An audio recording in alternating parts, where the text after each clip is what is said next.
Hello everyone, welcome back to my channel. My name is Dr. Nisha and in today's video lecture we are going to study primary action and secondary action. So हम लोग aphorism 63 से लेके 66 तक यही देखेंगे कि primary action of drug क्या है and secondary action of drug क्या है. तो इतना ही दिया है 63 to 66 aphorism में. मोस्टली 62 में भी यही था सब, लेकिन उसमें थोड़ा सा ही डिफरेंस दिया गया है.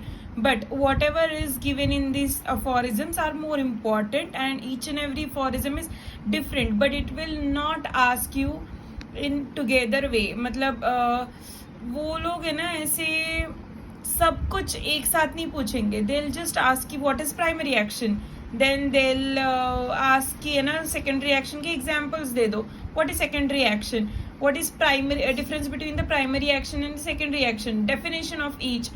So ऐसे पूछेंगे, एक साथ पूरे अफोरिज्म्स के बारे में एक्सप्लेन करो, ऐसा कुछ नहीं बोलेंगे. ठीक है, तो ये ध्यान में रखना. नाउ लेट्स सी कैसा आंसर लिखना है आपको.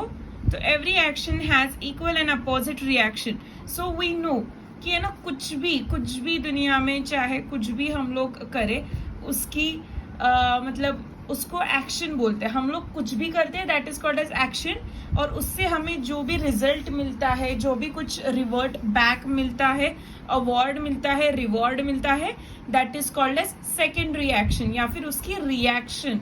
ठीक है, एक्शन की reaction, whether it is opposite और वेदर इट इज सेम. ठीक है, that is called as every action has equal and opposite reaction. This is the fundamental law of nature. तो नेचर का ही ये फंडामेंटल लॉ है. तो सब मतलब सब जगह पे ये लॉ नेचर का लागू पड़ता है. ठीक है, देन एग्जाम्पल दिया है बॉल का. तो है ना यही एग्जाम्पल आपको एग्जाम में भी लिखना है. हाँ, तो है ना बॉल का एग्जाम्पल क्या दिया है.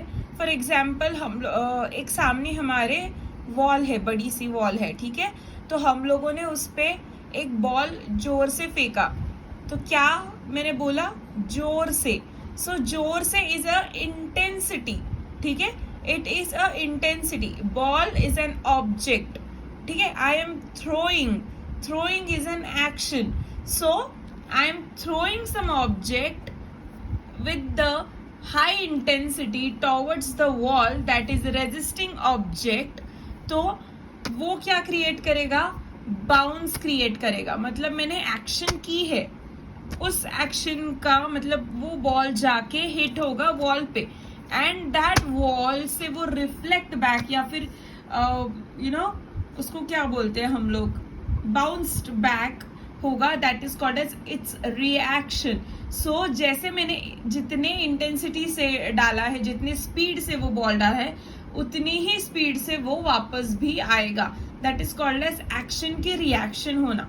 ठीक है, so this is the example of ball. This you have to explain it in your own words.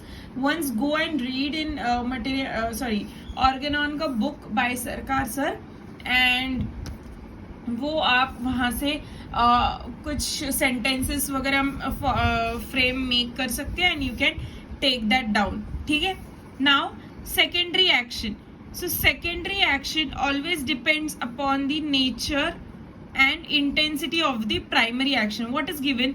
तो सेकेंडरी एक्शन किस पे डिपेंड रहेगी, ऑब्वियस है. जैसे मैंने आपको बोला कि है ना ये बॉल जो है उसकी इंटेंसिटी बहुत ज्यादा थी, मतलब उसकी स्पीड बहुत ज्यादा थी. हाँ, तो है ना वो ऑब्जेक्ट हेवी नहीं था, लाइट था. बॉल छोटा सा ही बॉल मैं बोल रही हूँ, टेनिस बॉल. ठीक है, तो है ना उतना छोटा सा बॉल है, वो मैंने ज्यादा इंटेंसिटी से भेजा है वहां पे, तो उतनी इंटेंसिटी से वो वापस भी आएगा वॉल से. ठीक है, तो ये किस पे डिपेंड रहा, तो प्राइमरी एक्शन पे डिपेंड रहा. अगर मैंने वो बॉल बहुत धीमी सी फेंकी होती तो वो बॉल धीमे से ही आती, वो ना स्पीड उसकी इंक्रीज करती ना डिक्रीज करती, उतनी ही स्पीड से वो आती. So this is called as कि एक्शन की रिएक्शन हो रही है but at the equal reaction.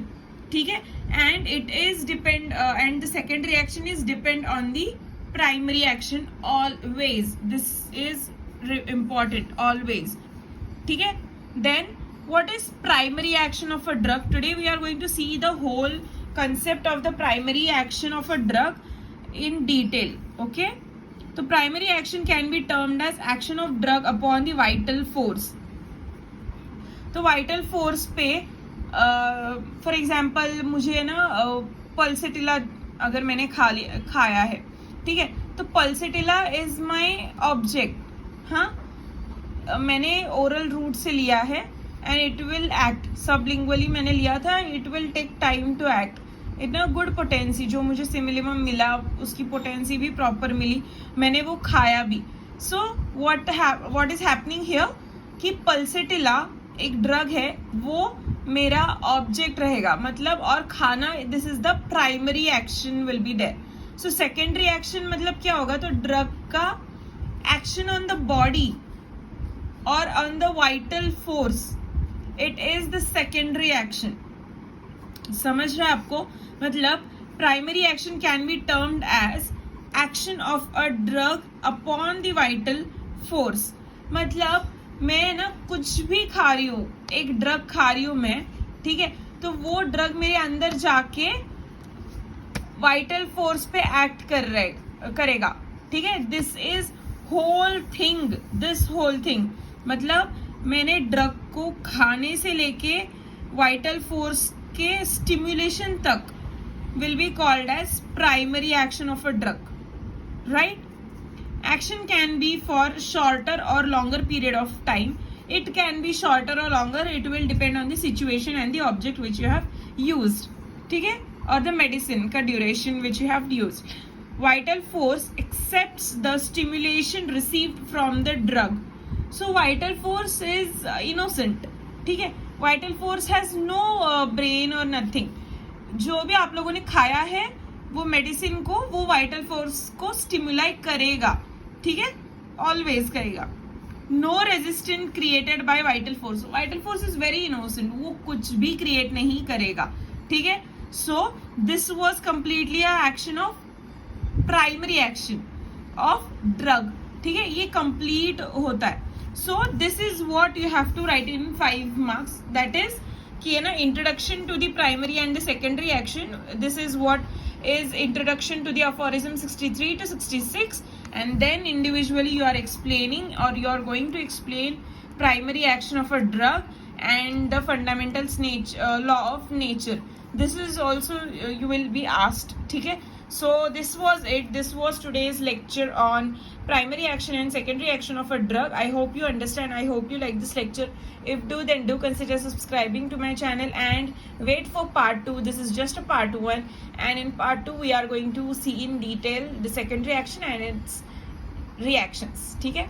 So till then, bye. Take care.